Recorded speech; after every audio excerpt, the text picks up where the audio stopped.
नमस्कार, जय हिंद, वंदे मातरम। आप सभी का स्वागत है आईएएस लाइफस्टाइल एकेडमी में, जहाँ पे जो भी बच्चे यूपीएससी सिविल सर्विस एग्जामिनेशन की प्रिपरेशन कर रहे हैं उनके लिए हम डेली बेस पे द हिंदू का हिंदी में एनालिसिस देखते हैं। जैसे कि पुराने बच्चों को तो पता ही है, लेकिन नए बच्चों को पता चले उसके लिए हम जो भी कोई topic exam point of view importance होती है, न्यूज एडिटोरियल कुछ भी, उसकी डिस्कशन करते हैं। जो रिपीटेड टॉपिक होते हैं उसमें ज्यादा बात नहीं करते। इससे क्या हो कि भाई इफेक्टिव टाइम में, यानी जितना जरूरी है उतने टाइम में जितनी इंफॉर्मेशन चाहिए उतनी इंफॉर्मेशन उनको मिल सके।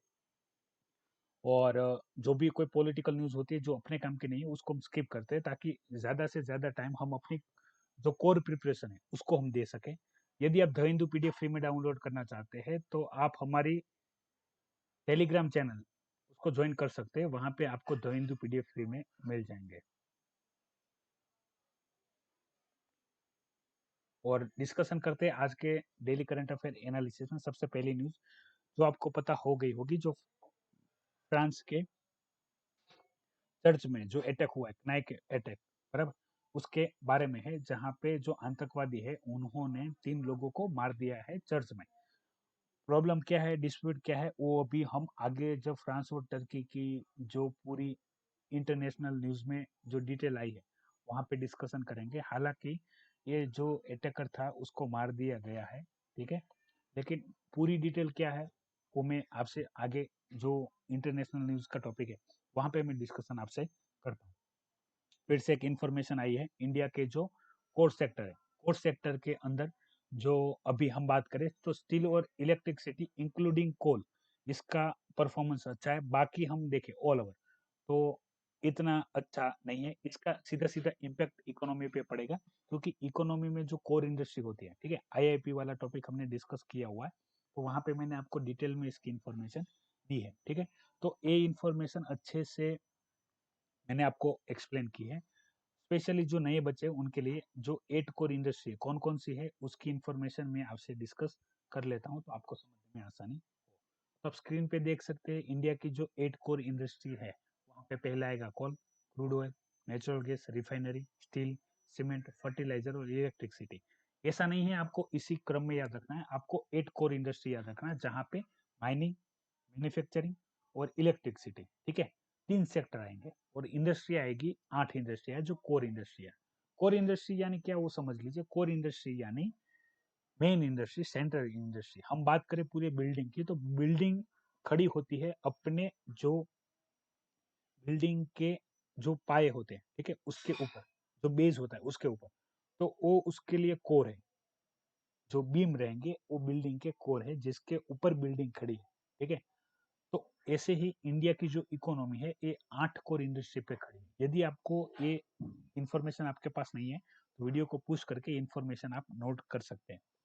फिर हम आगे बात करें 8 कोर इंडस्ट्री में जो अभी परफॉर्मेंस है, तो जैसे कि हमने पहले ही बात किया है कि कोरोना वायरस लॉकडाउन में ऐसा हमने क्लियरली देखा है कि जो इंडस्ट्रिया है, जो ट्रांसपोर्टेशन था वो बंद था, वर्किंग था, मैन्युफैक्चरिंग वो बंद था, फार्मा सेक्टर से जुड़े हुए जितने भी सेक्टर है उनको छोड़ के बाकी मैक्सिमम जो इंडस्ट्रिया थी वो बंद थी, ठप थे। तो उस कंडीशन में जो इकोनॉमी है उसको काफी इम्पेक्ट हुआ है। और हमने इसके ऊपर भी काफी डिस्कशन किए थे जब लॉकडाउन के बाद जो कोरोना वायरस पेंडेमिक लॉकडाउन की इफेक्ट इंडस्ट्री पे क्या हुई है, इंडस्ट्री की वजह से पब्लिक यानी आम लोगों के क्या हुए, हमने डिस्कस किए हैं।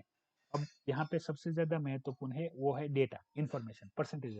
वो आपको याद रखना नहीं है, वो टाइम टाइम से वेरी करेगी। मेन चीज है वो यहाँ पे हाईलाइटेड है। जो कोर इंडस्ट्री मैन्युफैक्चरिंग है वो सप्लाई एंड डिमांड के अनुसार वहाँ पे चेंजेस आते रहते हैं, तो उसके लिए आपको अभी से प्रिपेयर होना पड़ेगा।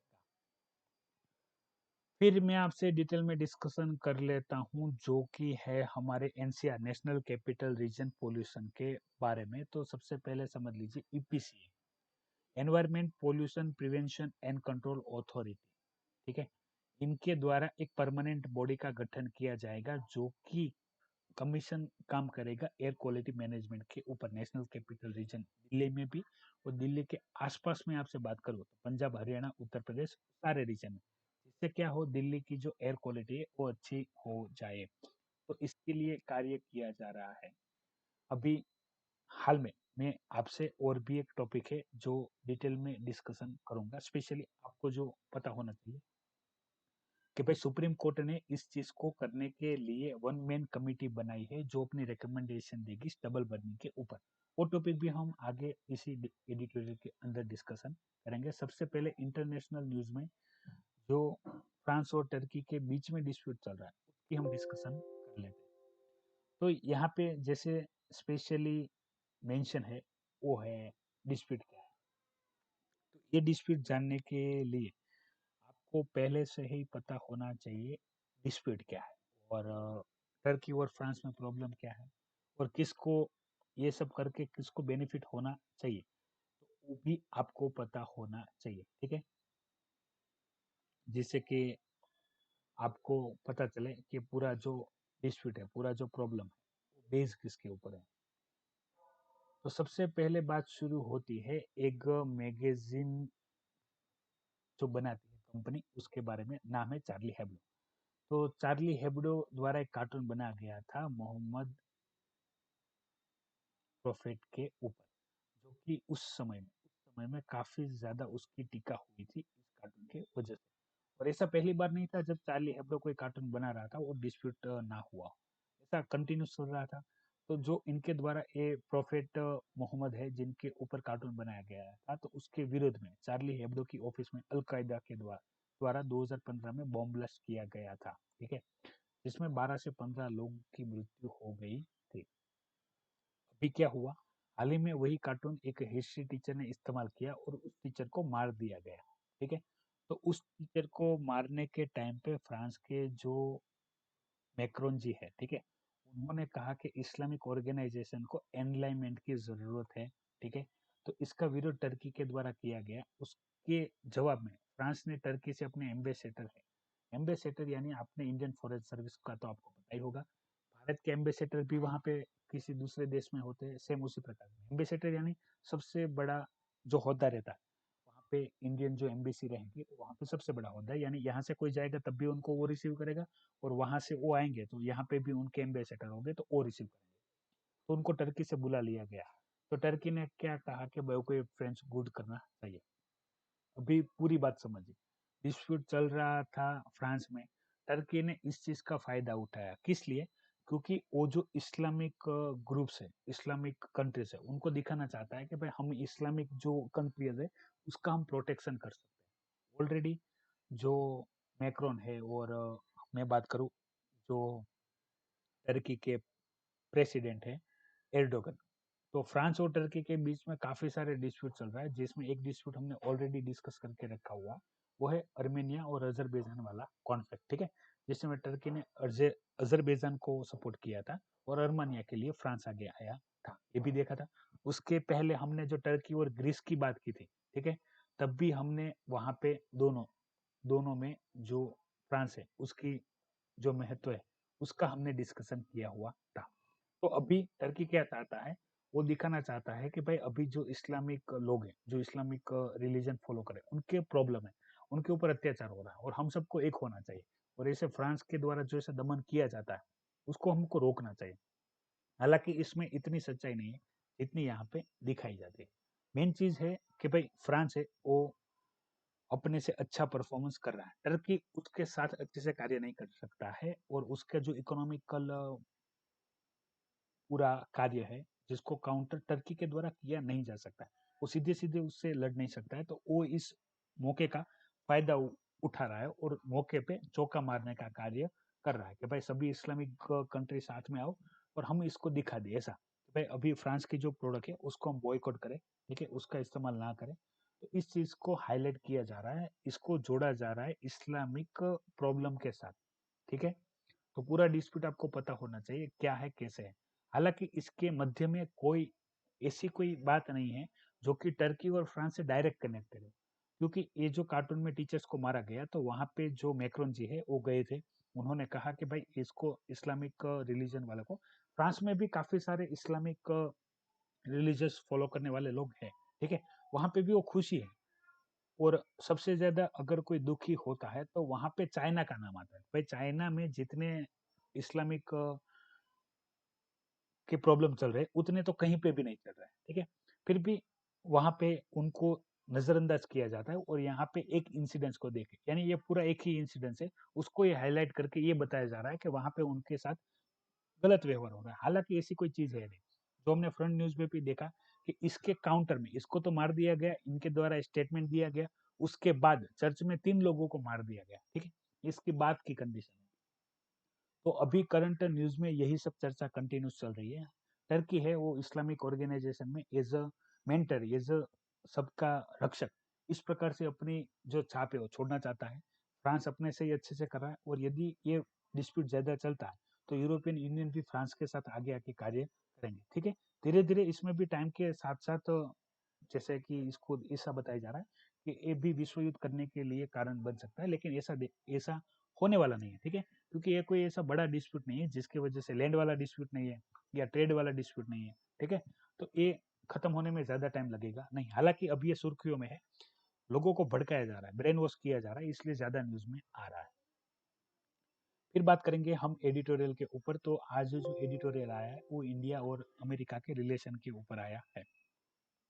इसमें काफी सारे पॉइंट दिए गए, पॉलिटिकल न्यूज भी दी गई है, टॉपिक भी दिए गए। टॉपिक हमने सब डिस्कस करके रखे हुए हैं कंटिन्यूसली।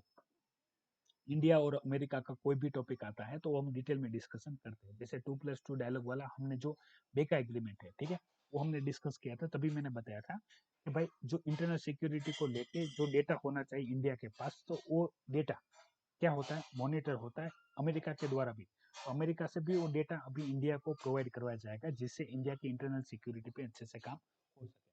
आपको पढ़ना है तो पढ़ सकते हैं, मैं आपको रिकमेंडेशन नहीं कर रहा हूँ। बाकी सारे ऐसे पॉइंट हैं जो ऑलरेडी हम डिटेल में डिस्कस कर चुके हैं, ठीक है। तो इसको और ज्यादा डिस्कस करेंगे नहीं, पूछने के चांसेस कम है। इंपॉर्टेंट टॉपिक है वो मैं डिस्कस कर लिया हूँ।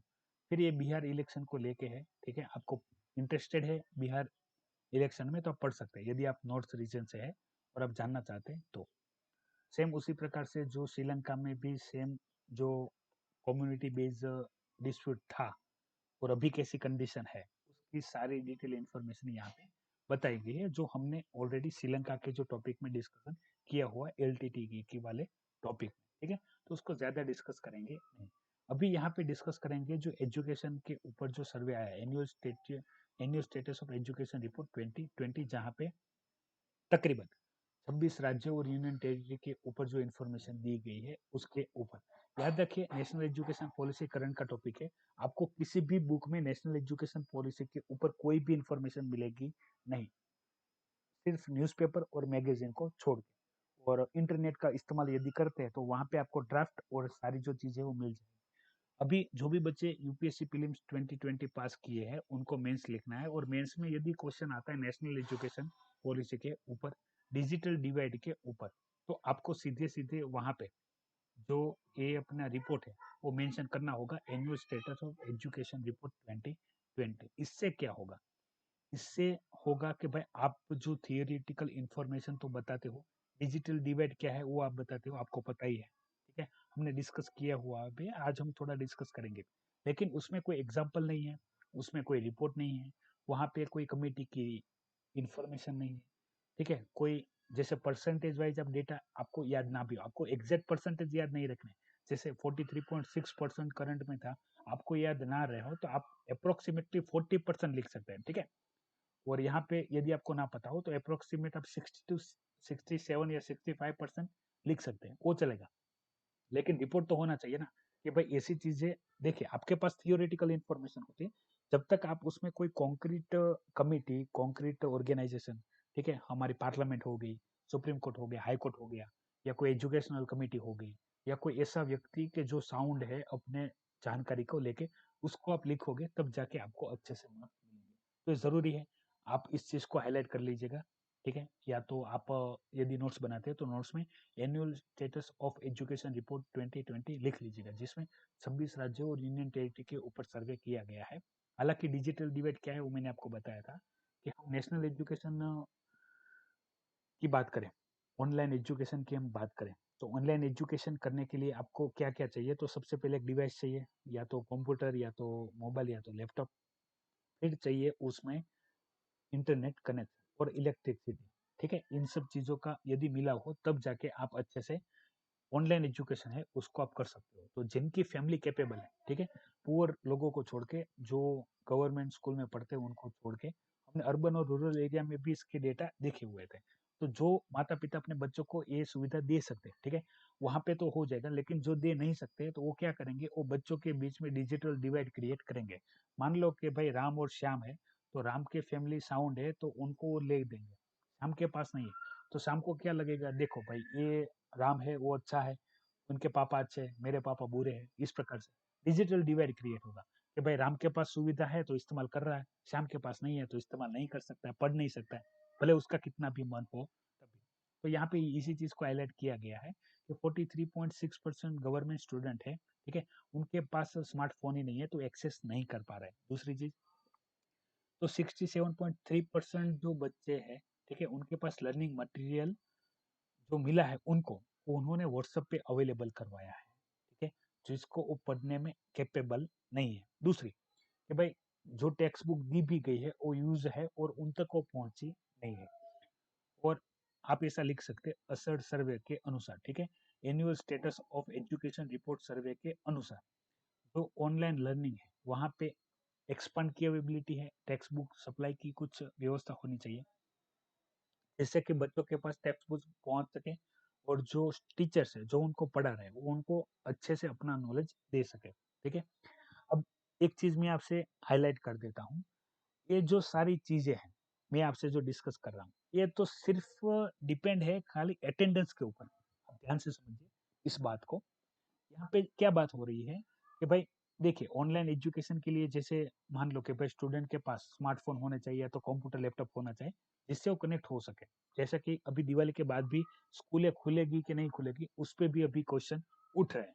तो उस कंडीशन में यहाँ पे सिर्फ अटेंडेंस की बात हो रही है, ना तो यहाँ पे लर्निंग की बात हो रही है, ना तो यहाँ पे बच्चा कितना सीख रहा है उसकी बात हो रही है, ना तो उसके आउटपुट की बात हो रही है। अभी तो ये सारा डेटा उसी पे बेस है कि भाई कितने बच्चे हैं जो कि क्लास अटेंड करते हैं, कि भाई ऑनलाइन क्लास अगर शुरू हो गई है तो कितने बच्चे आके उसको अटेंड करते हैं, कितने के पास मटेरियल है, ठीक है। उसके बाद आती है चीज जब स्टूडेंट को पढ़ाया जाता है उसके बारे में, फिर वो कितना सीखता है वो एक अलग ही समस्या। तो ये सारे टॉपिक आपको पता होना चाहिए। आपको डिजिटल डिवाइड पे क्वेश्चन पूछे, नेशनल एजुकेशन पॉलिसी पे क्वेश्चन पूछे, उसमें स्पेशली आपसे क्या पूछा जा रहा है, क्वेश्चन में क्या डिमांड की जा रही है वो आपको समझना होगा। उसी प्रकार से अपने आंसर को वहां पे आपको फ्रेम करना होगा।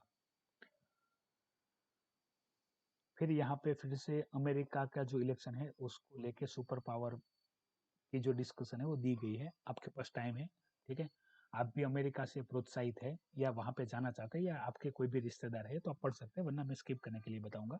कार्टून में डोनाल्ड ट्रम्प जी काउबॉय के स्वरूप में दिखाए गए हैं। आप देख सकते हैं कोरोना वायरस है उसका कैसा असर होता है फेक न्यूजों को और स्टैंड बाय पे जो खड़े उनके लिए। अभी ये टॉपिक है कि यदि एयर में लेस पोल्यूशन है तो जो सॉइल है वो मोर फर्टाइल होगी, ठीक है। अभी इस टॉपिक के ऊपर हम बात करूं मैं आपसे, तकरीबन 2018-19 की बात होगी जब वहां पे डिटेल इंफॉर्मेशन आई थी कि भाई इनके द्वारा जो रेसिड्यू है, ठीक है, जो जलाए जाते हैं स्टबल बर्निंग जो की जाती है तो वहां पे नाइट्रोजन ऑक्साइड और कार्बन मोनोऑक्साइड जो एटमॉस्फेयर में छोड़ते हैं उसकी वजह से सोइल पे इसकी क्या इम्पेक्ट होती है। जो प्लांट डेब्रिस को जलाया जाता है, यानी जो गेहूं है, ठीक है, उसका क्रॉप लेने के बाद जो रेसिड्यू बचेंगे, कचरा, प्लांट डेब्रिस यानी पूरा कचरा, खेत का पूरा कचरा, उसको जलाने की वजह से जो भी एयर पोल्यूशन होगा उसकी सॉइल फर्टिलिटी पे क्या इम्पैक्ट होगी उसको लेके पूरी इंफॉर्मेशन दी गई थी। और यहाँ पे एक हिस्टोरिकल भी बात की गई है कि भाई पहले से ऐसा नहीं था कि भाई किसान अपना क्रॉप लेने के बाद सीधा सीधा जलाने की व्यवस्था नहीं थी, वहां पे भी जो स्टबल बर्निंग है वो नहीं हुई थी। लेकिन फिर क्या हुआ कि भाई जैसे ही यहाँ पे ग्रीन रिवोल्यूशन हुआ, यानी जो एग्रीकल्चर में रिवॉल्यूशन आया, ठीक है, जिसको हम ग्रीन रिवॉल्यूशन कहते हैं, कि जहाँ पे जो भी कोई किसान थे वो अपनी पूरी पुरानी परंपरागत अनुसार जो खेती करते थे उसको छोड़ के वहां पे ट्रैक्टर का इस्तेमाल होने लगा, वहां पे जो हैप्पी सीडर है, ठीक है, हैप्पी सीडर का इस्तेमाल होने लगा जिससे क्या हो के भाई हेक्टरों की हेक्टरों जो जमीन है, ठीक है, उसको एक ही झटके में क्या किया जा सकता है वहां पे, जैसे बीज का बोना कहते हैं, ठीक है? वो हम आसानी से कर सकते हैं, बिना किसी रुकावट के। मशीन जाएगा, पूरे हेक्टर के हेक्टर ज़मीन में बीज बो के आ जाएगा। तो पहले किसानी में काफ़ी ज़्यादा प्रॉब्लम थी, ठीक है? तो उसकी वजह से क्या हुआ, जो मॉडिफाइड क्रॉप आए, जिससे क्रॉप की यील्ड है वो बढ़ गई, फिर यहाँ पे मुनाफा बढ़ गया। तो जो किसान है उनकी जो ऐसी बीज बोने की, गेहूँ उगाने की जो कैपेसिटी है, वो बढ़ गई। तो वहाँ पे स्टबल बर्निंग वाला जो काम था, वो शुरू हो गया, ठीक है? अभी यहाँ पे एक चीज मेंशन है कि भाई जो स्टबल बर्निंग है 2013 पंजाब गवर्नमेंट के अनुसार वो पूरा बैन है। फिर 2015 के अनुसार जो नेशनल ग्रीन ट्रिब्यूनल है उन्होंने भी स्टबल बर्निंग में स्पेशली राजस्थान, उत्तर प्रदेश, हरियाणा, पंजाब सभी गवर्नमेंट को क्या करके रखा हुआ, प्रोहिबिशन करके रखा हुआ है और इसको क्राइम गिना जाता है according section 188 of Indian Penal Code and the Air Prevention and Control of Pollution Act 1981। ठीक है, ये भी आपको याद रखना है कि भाई ये गुना गिना जाता है, स्टबल बर्निंग है वो एक क्राइम है। हालांकि इसमें सजा नहीं होती, क्योंकि इसमें सजा किसानों को देनी होती है और सीधे सीधे कभी भी ऐसा नहीं होता कि भाई किसी भी कारणवश इसको सजा दे दी जाए। हालांकि यहाँ पे उनको बताया जा रहा है कि हम यदि ये एयर पोल्यूशन कम करें तो सोइल की फर्टिलिटी बढ़े, सोइल की फर्टिलिटी बढ़े तो इससे क्या होगा कि भाई क्रॉप की यील्ड बढ़ जाएगी और एयर क्वालिटी भी सुधर जाएगी। तो इस पे फोकस किया जा रहा है और ऑलरेडी मैं आपसे डिस्कस कर चुका हूँ कि स्टबल बर्निंग ना करनी पड़े, या तो यहाँ पे जो मेंशन है कि भाई वो जो 1 फुट टॉल स्टॉक होते हैं कि जो क्रॉप लेने के बाद बचते हैं, उनको या तो राहत देना चाहिए या तो उनको मैन्युअली मशीन से निकालना चाहिए, ऐसी कोई व्यवस्था करनी चाहिए। या जो प्लांट के जो डेब्रिज है वो उसका उपयोग करके जो हम इथेनॉल प्रोडक्शन है, ऐसे कोई प्लांट लगाए, या जो इससे नेचुरल गैस प्रोडक्शन हो सके ऐसे प्लांट को हम बढ़ाएं जिसमें यही सारे रेसिड्यू का इस्तेमाल होता है, तो स्टबल बर्निंग वाला इश्यू है उसको हम कंट्रोल कर सकते हैं। तो ये सारी जो इन्फॉर्मेशन है वो मैं आपसे डिटेल में डिस्कस कर चुका हूँ। तो आज के लिए इतना ही। जितनी भी जरूरी इन्फॉर्मेशन थी वो मैंने आपसे डिटेल में डिस्कस करके रखी हुई है। फिर भी कोई डाउट या क्वेश्चन हो तो आप वीडियो की कमेंट बॉक्स में कमेंट कर सकते हैं, अटेंडेंस जरूर से दीजिएगा। इन्फॉर्मेशन पसंद आई तो लाइक कीजिएगा, दूसरे बच्चों के साथ शेयर कीजिएगा और यदि आप नए हैं तो चैनल को सब्सक्राइब कीजिएगा। जय हिंद, वंदे मातरम।